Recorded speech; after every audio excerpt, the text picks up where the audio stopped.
Valuation, cost of capital, portfolio, ये सब खत्म, जिसमें मैंने नाम बेशक इसका पोर्टफोलियो दिया था, लेकिन इसमें मैंने कैपम शैपम सब कवर किया था। अगला टॉपिक है बिजनेस वैल्यूएशन, और इसमें से सवाल आता ही आता है। पिछले कुछ अरसे से रेंज वाला सवाल आ रहा है, रेंज ऑफ वैल्यूज के एग्जामिनर मल्टीपल मेथड्स टेस्ट करता है, वरना उससे पहले किसी एक सिंगल मेथड का कॉम्प्लिकेटेड सवाल भी आया करते थे। बहरहाल पेपर का मस्त है। किसी भी बिजनेस में अगर एसओएफपी कि मैं शक्ल अकाउंटिंग वाली नहीं फाइनेंस वाली बनाऊं, तो एक तरफ होते हैं non current assets, current assets, current liabilities, इसको कहते हैं वर्किंग कैपिटल, इसको वर्किंग कैपिटल कहते हैं। एक साइड ये हो गई, इस साइड पे रह गया फिर इक्विटी और डेट।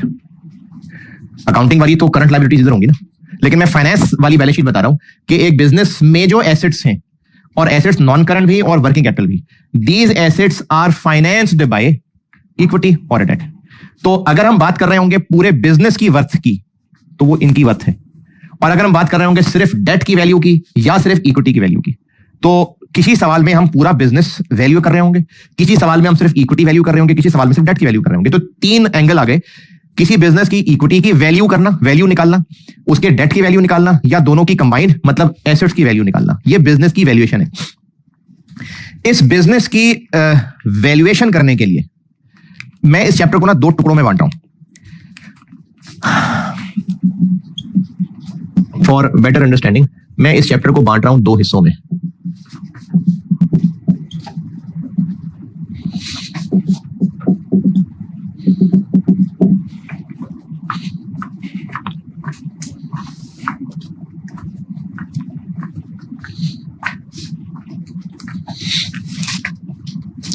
एक मैं पढ़ाऊंगा valuation just for the sake of valuation, और एक पढ़ाऊंगा वैल्यूएशन, इसको मैं कह देता हूं वैल्यूएशन ऑफ बिजनेस या इक्विटी, यानी जस्ट वैल्यूएशन। और एक मैं पढ़ाऊंगा valuation in context of acquisition या मर्जर। टेक्निकली थोड़ा फर्क होता है एक्विजिशन और मर्जर के अंदर। एक में जो है ए ने बी को खरीदा, बी को खा गया, यानी बी उसमें मर्ज होकर खत्म हो गया, अब वो बड़ा ए बन गया। और एक ये होता है कि ए और बी मिलके कुछ नया बिजनेस बन जाए। तो फाइनेंस पॉइंट ऑफ व्यू से दोनों में कोई खास फर्क नहीं है। यानी बीएफडी में जो वैल्यूएशन टॉपिक है, ये दोनों एक जैसी चीज है। किसी भी बिजनेस ओवरऑल की या सिर्फ इक्विटी की value just for valuation purposes, एक ये हिस्सा है, यानी सिर्फ मैं आपको वैल्यूएशन टेक्निक सिखा रहा हूँ। फिर उन्हीं वैल्यूएशन टेक्निक्स को इस कॉन्टेक्स्ट में पढ़ेंगे। देखिए, अगर वैसे किसी चीज की वैल्यू लगानी है, जैसे इस बिल्डिंग की अगर वैल्यू लगवाई जाए और वैसे ही किसी रियल एस्टेट वाले से वैल्यू लगवाई जाए, तो वो वैल्यूएशन का तरीका इस इलाके के हिसाब से होगा। और अगर साथ कोई प्लाजा बन रहा है और वो सुपर हिट प्लाजा हो चुका हुआ है, उनके एक्सटेंशन के अंदर ये आ रही है, अब वो किस नजर से इस बिल्डिंग को खरीदना चाहेंगे, उस नजर से इस बिल्डिंग की वर्थ कुछ और होगी। ये बिल्डिंग बेचने वाले को भी अंदाजा होगा, बिल्डिंग खरीदने वाले को भी अंदाजा होगा, तो वैल्यू थोड़ी सी बदल जाएगी उससे। तो पहले मैं आपको वैल्यूएशन जस्ट वैल्यूएशन के तौर पे पढ़ाऊंगा, फिर इस वैल्यूएशन को इसके कॉन्टेक्स्ट से मिक्स कर, ये दो हिस्सों में मैं कर रहा हूं। ये तो स्ट्रेट फॉरवर्ड है, मतलब ये तो दो क्लासों में शायद मैं आपको सारी वैल्यूएशन की मेथड बता दूं। एग्जाम क्वेश्चंस में ये रेलिवेंट है ज्यादा, इसके ऊपर भी हैं दो चार सवाल, लेकिन मेन बीएफडी के सवालों में ये चीज कॉन्टेक्स्ट होती है कि कोई ना कोई किसी को खरीदना होता है और उस खरीदने के लिए या तो ऑफर कर दी होती है या पूछा होता है बताएं कितने की ऑफर करें। तो एग्जाम पॉइंट ऑफ व्यू से इंपॉर्टेंट ये है, लेकिन यहां तक पहुंचाने के लिए मुझे पहले ये सिखाना पड़ेगा। तो मैं इसलिए चैप्टर को इन दो हिस्सों में बांटा हूं।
ये मिटा लो।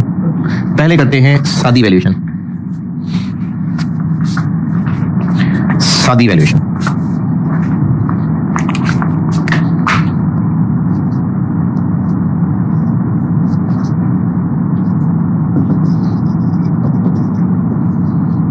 सादी वैल्यूएशन करते हैं पहले, सिर्फ वैल्यूएशन बस। अब उसमें पूरे बिजनेस की वैल्यू निकालने के भी कुछ मेथड्स हैं। कुछ मेथड्स हैं जिसमें डेट की वैल्यू निकलेगी, कुछ मेथड्स हैं जिसमें डायरेक्टली इक्विटी की वैल्यू निकलेगी। तो आसान से शुरू करते हैं, डेट वैल्यूएशन से शुरू करते हैं। और ये मैं आपको पहले बता चुका हुआ हूं, डेट वैल्यूएशन हो गई। कॉस्ट ऑफ कैपिटल वाले चैप्टर में बताया था, डिवेंचर की मार्केट वैल्यू कैसे निकलती है। हाँ, मार्केट वैल्यू कैसे निकलती है, फ्यूचर कैश फ्लोज की प्रेजेंट वैल्यू। अगर यील्ड कर्व दिया हुआ है तो हर ईयर वाला अलग रेट है, और अगर वैसे ही एक ही रिक्वायर्ड रेट ऑफ रिटर्न दिया तो उससे डिस्काउंट, तो बस होगी डेट की वैल्यूएशन। डेट की वैल्यूएशन डन। इखलाकन एहतियातन आप इस चैप्टर का पहला पेज देख लें। ये वही सब है जो मैंने आपको उसमें बता दिया हुआ है कॉस्ट ऑफ कैपिटल पढ़ाते हुए, कुछ सवालों में की भी थी वैल्यू। तो इस चैप्टर के पहले पेज पे डेट वैल्यूएशन।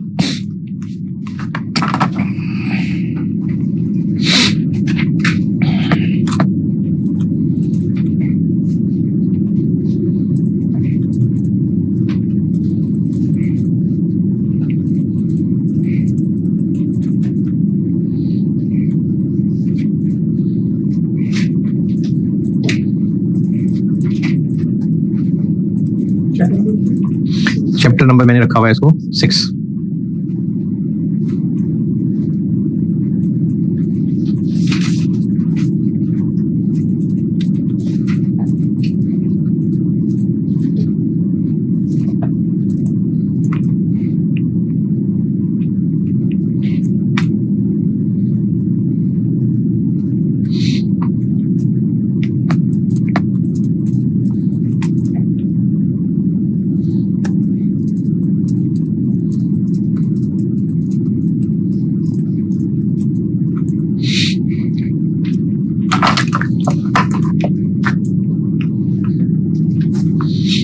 जी पहला पेज, ये वही फार्मूले जो मैंने आपको कॉस्ट ऑफ कैपिटल में बताए हुए हैं। रिडीमेबल है तो क्या, इरिडीमेबल है तो क्या, प्रेफरेंस शेयर।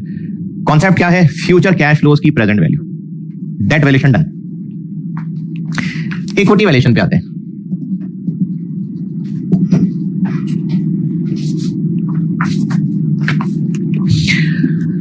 इक्विटी वैल्यूएशन में ना काफी सारे मेथड्स हैं। पी रेशो मेथड है, पीबी रेशो मेथड है, अर्निंग यील्ड है, कैश फ्लोज हैं। इनमें मैं वो मुख्तलिफ नामों से मेथड बताऊंगा। तो एक मेथड ले लेते हैं, डिविडेंड वैल्यूएशन मेथड्स।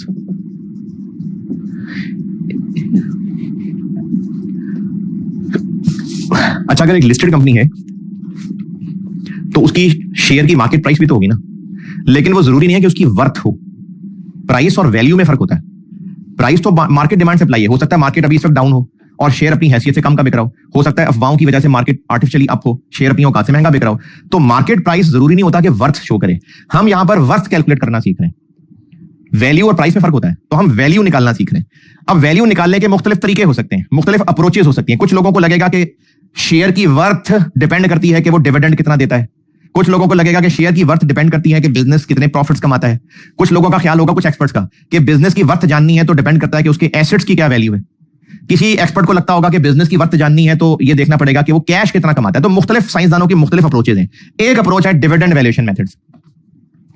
इसमें 3 सिचुएशंस हैं, no growth in dividend, constant growth in dividend,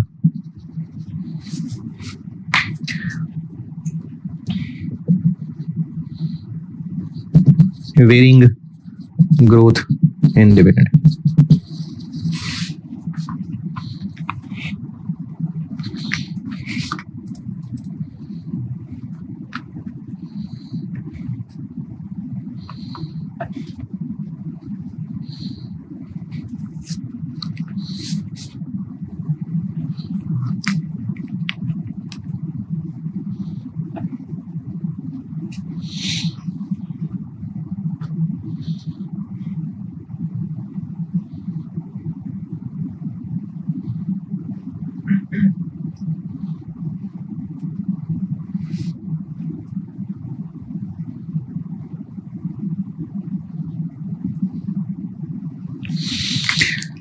ये चूंकि मैं पहले फार्मूले बता चुका हूं ना कॉस्ट ऑफ कैपिटल पढ़ाते हुए, तो ये मैं फार्मूले लिख देता हूं और यहां पर सिर्फ कॉन्सेप्ट की बात लिख देता हूं।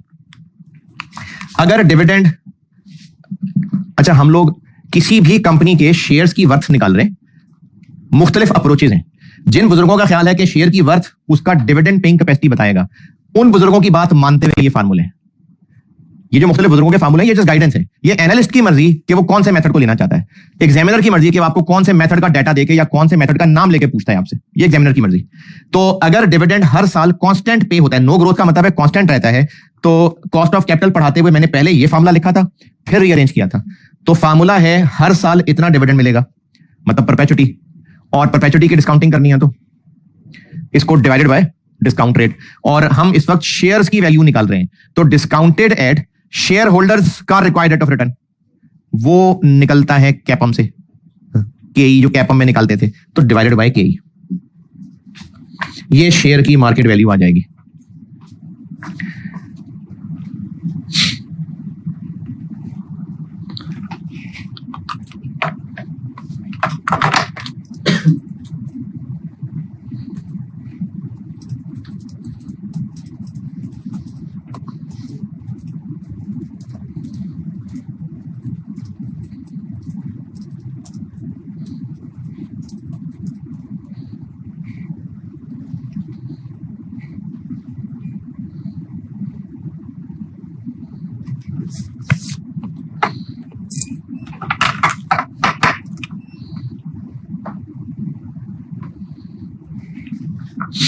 और अगर हर साल एक कांस्टेंट परसेंटेज से डिविडेंड ग्रो करता है, तो है परपेचुटी लेकिन ग्रोथ वाली परपेचुटी है, तो इसमें फार्मूला इसकी जगह थोड़ा सा चेंज हो जाएगा, ऊपर आ जाएगा D1 और नीचे आ जाएगा KE minus G।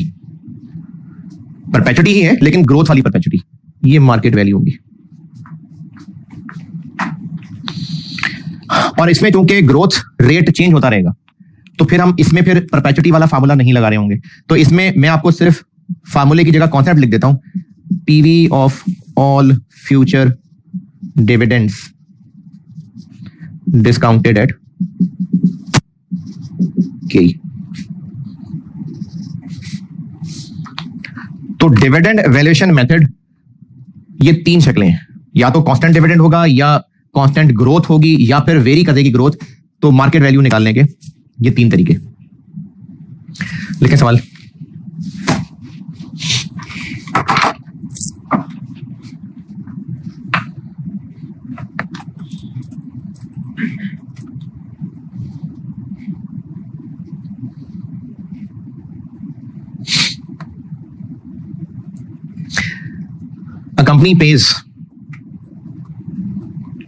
A company pays a dividend of 6 रुपए पर शेयर एवरी ईयर, 6 रुपए पर शेयर एवरी ईयर।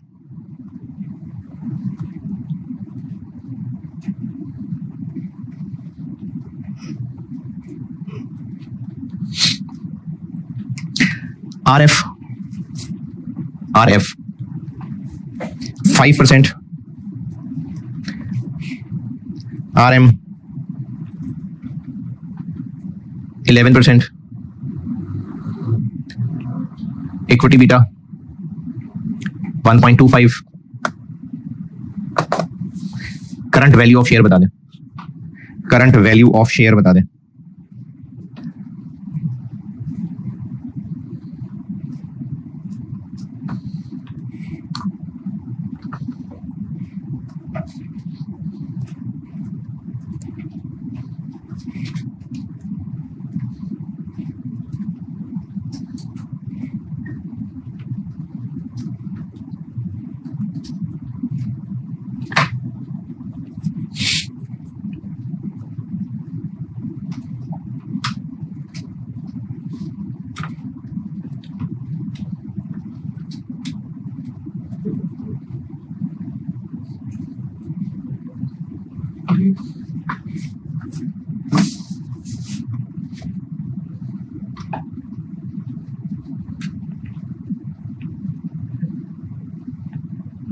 जी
जी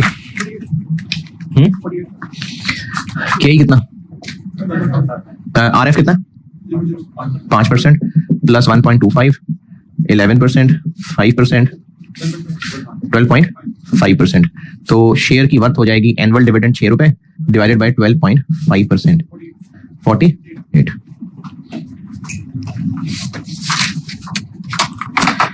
और लिखें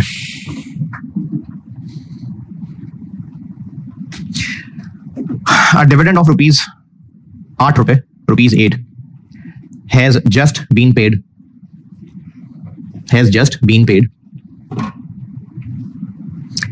it is expected to grow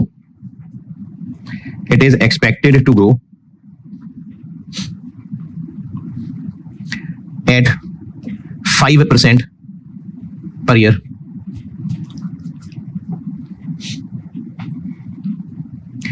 KE 13% है 13%। वैल्यू ऑफ शेयर बताएं।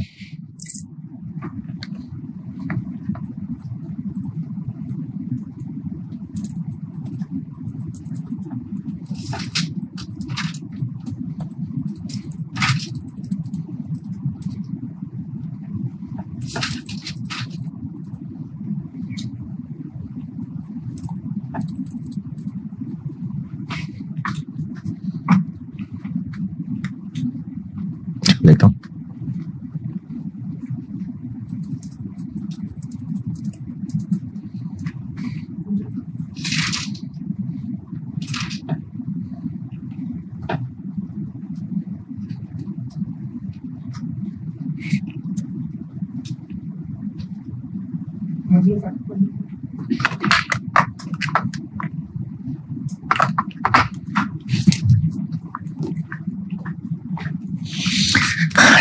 कितना होता है 8 रुपए। ये D1 है नहीं, ये D0 है, ये अभी पे हुआ है। हमें चाहिए होता है D1 यानी साल बाद का डिविडेंड। तो इसको D1 बनाने के लिए हमें 8 रुपए को एक साल ग्रो करना पड़ेगा, ये D1 बनेगा।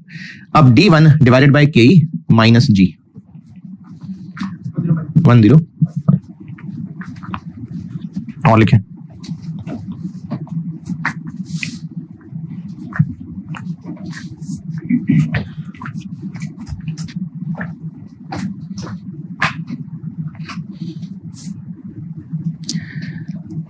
company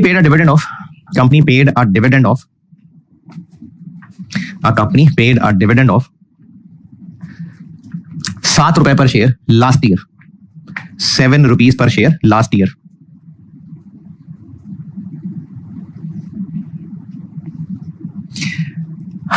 Current dividend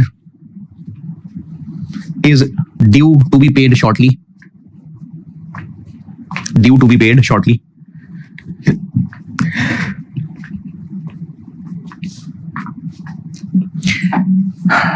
dividend grows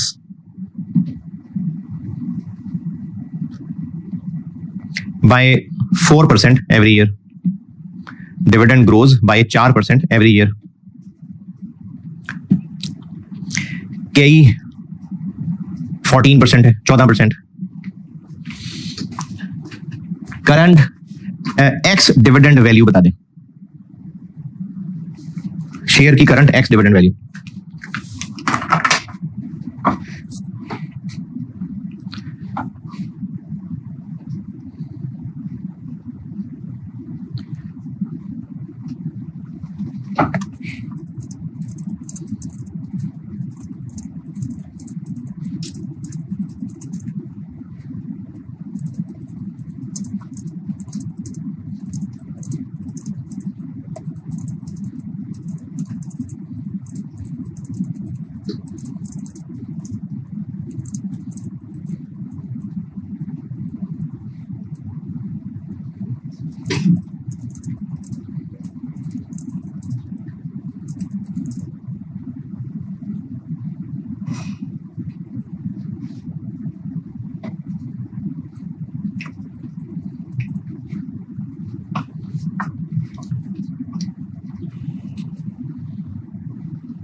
ऊपर क्या आएगा?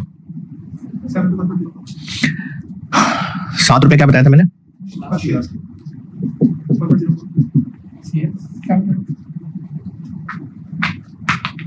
स्केयर। क्यों? हमें D1 चाहिए।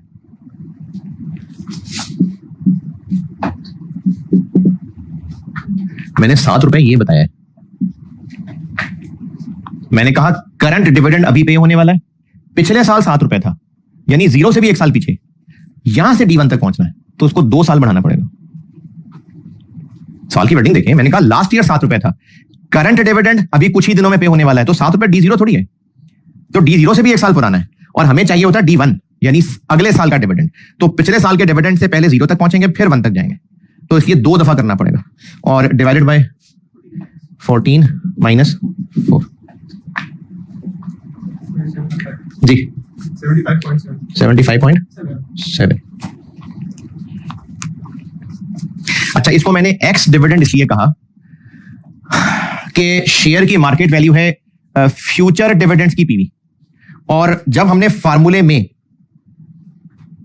D1 रख लिया ना और नीचे ये ग्रोथ रेट डाल लिया, तो इसका मतलब है इसमें फ्यूचर सारे डिविडेंड शामिल हैं D1 समेत, या ये कह लें कि फ्यूचर सारे डिविडेंड शामिल है स्टार्टिंग फ्रॉम D1। तो इस फार्मूले के आंसर के अंदर एक्स डिविडेंड क्या होता है, जिसमें अभी जो कल परसों डिविडेंड मिलने वाला वो शामिल नहीं है। तो हाँ, इस फार्मूले में नहीं है ना शामिल, इस फार्मूले में कहीं D0 लिखा हुआ है नहीं, तो इस फार्मूले के आंसर का आंसर एक्स डिविडेंड ही होगा। हाँ, अगर मैं आपसे रिक्वायर करता कि करंट कम डिविडेंड वैल्यू बता दे, तो पहले निकालते 75 रुपए, फिर उसमें D0 खुद से ऐड करते। तो ये जो फार्मूले में ये आंसर आ रहा है, ये बाय डिफॉल्ट एक्स डिविडेंड ही आ रहा है। तभी कॉस्ट ऑफ कैपिटल पढ़ाते हुए जब इस फार्मूले को रीअरेंज किया हुआ था, कॉस्ट ऑफ कैपिटल में ये फार्मूले लिखे थे ना, तो उसमें मार्केट वैल्यू क्या रखते थे? एक्स डिविडेंड रखते थे। तो इस फार्मूले के अंदर मार्केट वैल्यू एक्स डिविडेंड ही है। तो मैंने अगर आपसे एक्स डिविडेंड पूछा तो कोई अजीब चीज नहीं पूछी है, ये एक्स डिविडेंड ही है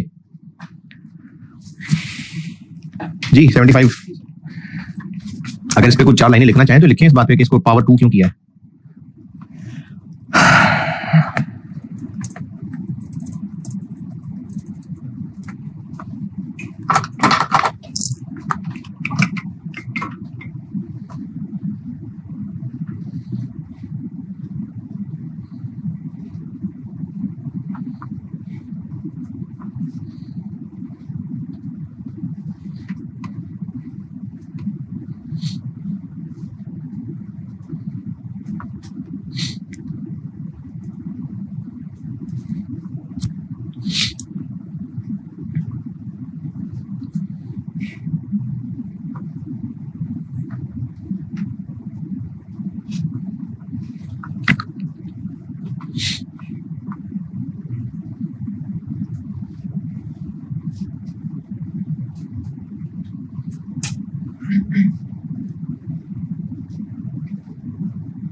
अभी तक मैं ग्रोथ रेट बताता आ रहा हूं, अगर पूछा हो तो वो भी हो सकता है।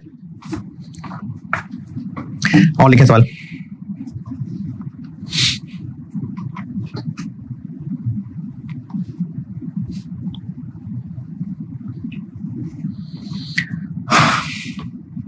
A dividend of 10 रुपए has just been paid.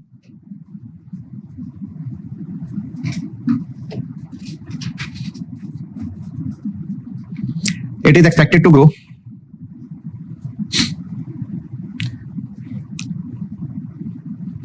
by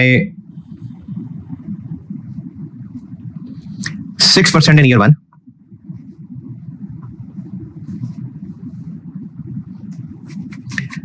8% in year 2,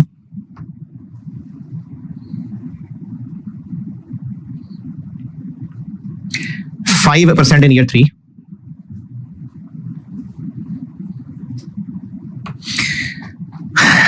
and 4% per year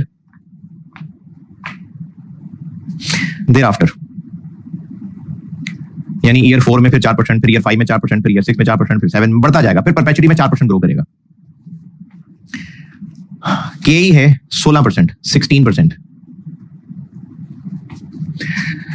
अच्छा, मैं तो कर ही दूंगा, आप इन फार्मूलों पे भी गौर करें, इन पे मेन जहन में ये रखें कि फ्यूचर सारे डिविडेंड्स की पीवी शेयर की मार्केट वैल्यू है। करंट ट्राई निकालें वैल्यूज की, अब इसमें अलग अलग ग्रो कर रहा है। करंट ट्राई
जी डन।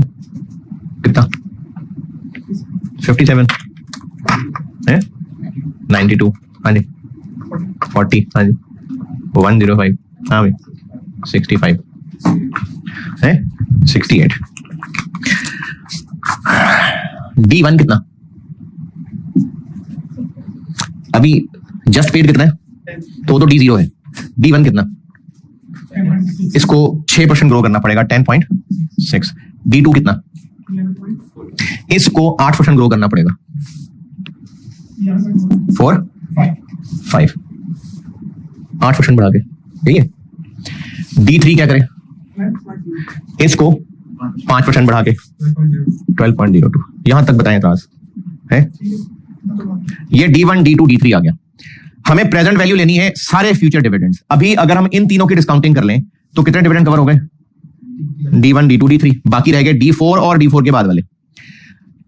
D4 भी और उसके बाद वाले भी कितने परसेंट पे ग्रो करने 4% पे।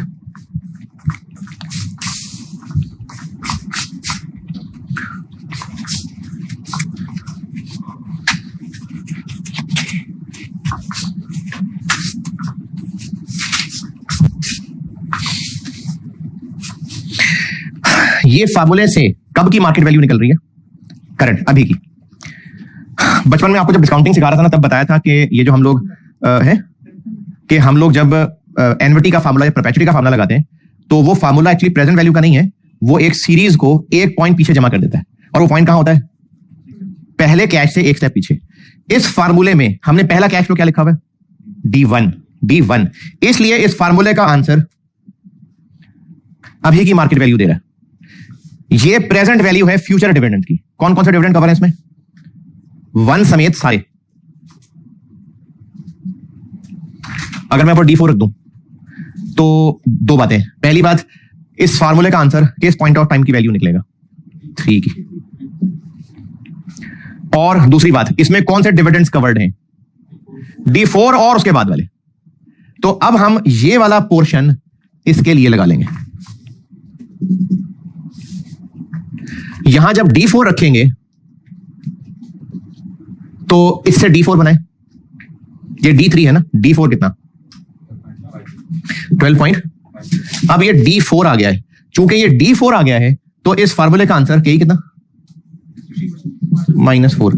इस फार्मूले का आंसर इस पूरे डिविडेंड की सीरीज की पीवी आएगा नहीं, पीवी नहीं एक सिंगल वैल्यू आएगा। D4 है तो एक पॉइंट पीछे। इसका आंसर क्या बना पॉइंट। अब ये जो 104 है इसमें चौथा और बाद वाले सारे कवर्ड हैं, इसको टर्मिनल वैल्यू भी कहते हैं। और तीसरा दूसरा पहला ये अलग अलग लिखे हुए हैं। अगर हम इसकी पावर 1 डिस्काउंटिंग, इसकी पावर 2 डिस्काउंटिंग, इसकी पावर 3 डिस्काउंटिंग, इसकी पावर 3 डिस्काउंटिंग पावर 3 और सबको ऐड कर दे तो ये शेयर की वैल्यू आ जाएगी। क्योंकि इसके अंदर D4 और बाद वाले सारे कवर्ड हैं और D3 D2 D1 को हम अलग अलग ले लेते हैं। तो इसकी पावर 1 डिस्काउंटिंग कर देते हैं, इसकी पावर 2 कर देते हैं, इसकी पावर 3 कर देते हैं, इसकी पावर 3 कर देते हैं और इन सबको ऐड कर लें तो ये मार्केट वैल्यू ऑफ शेयर आ जाएगी कितनी। ये है अगर मल्टीपल ग्रोथ रेट्स हैं तो डिविडेंड वैल्यूएशन मेथड में कॉन्सेप्ट क्या है करंट मार्केट वैल्यू होगी फ्यूचर सारे डिविडेंड्स की पीवी। अब चाहे वो नो ग्रोथ हो, चाहे कांस्टेंट ग्रोथ हो, चाहे मल्टीपल ग्रोथ हो। चल ठीक है जी, अल्लाह हाफिज।